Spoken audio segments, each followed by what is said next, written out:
One day ক্রিকেটে ভালো অবস্থায় নেই পাকিস্তান। ৮ নম্বর দল হিসেবে চ্যাম্পিয়ন্স ট্রফি শুরু করবে সরফরাজ আহমেদের দল। সাম্প্রতিক পরিসংখ্যানও কথা বলছে না দেশটির পক্ষে।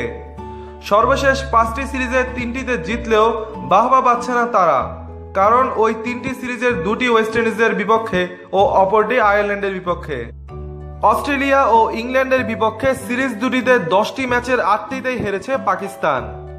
এই কারণে এবারে চ্যাম্পিয়ন্স ট্রফিতে দলটির পক্ষে বাজি ধরার মতো কোনো মানুষই পাওয়া যাচ্ছে না।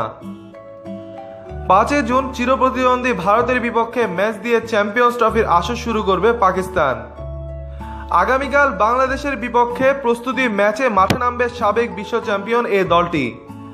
বাংলাদেশের ম্যাচটাকে বেশ গুরুত্বের সঙ্গে নিচ্ছেন তারা। বার্কিংহামে আজ জোর অনুশীলন করেছে সরফরাজ বাহিনী। অনুশীলনে বেশ সিরিয়াস দেখা গেছে শোয়েব মালিক, জুনায়েদ খানদের মতো সিনিয়রদের।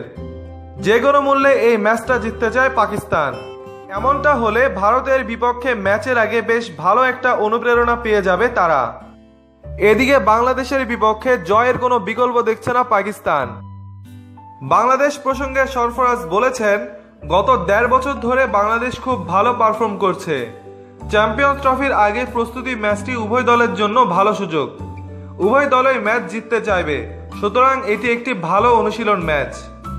গত কয়েক বছরে ওরা ভালো করেছে এবং তামিম ইকবালের মতো ব্যাটসম্যানকে দেখব আমরা, যদি আমরা সেমিফাইনালে খেলি।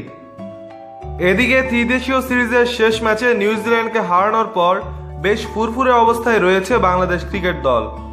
আজ ডাবলিন থেকে বার্কিংহামে ফিরেছে মাশরাফি বাহিনী। এজবাস্টনে পাকিস্তানের বিপক্ষে মাঠে নামার আগে বেশ চনমনে দেখা গেল সাকিব তামিমদের। আজ খানিকটা গা গরমও করে নিয়েছে টাইগাররা। শনিবার বিকাল ৩:৩০টায় শুরু হবে ম্যাচটি।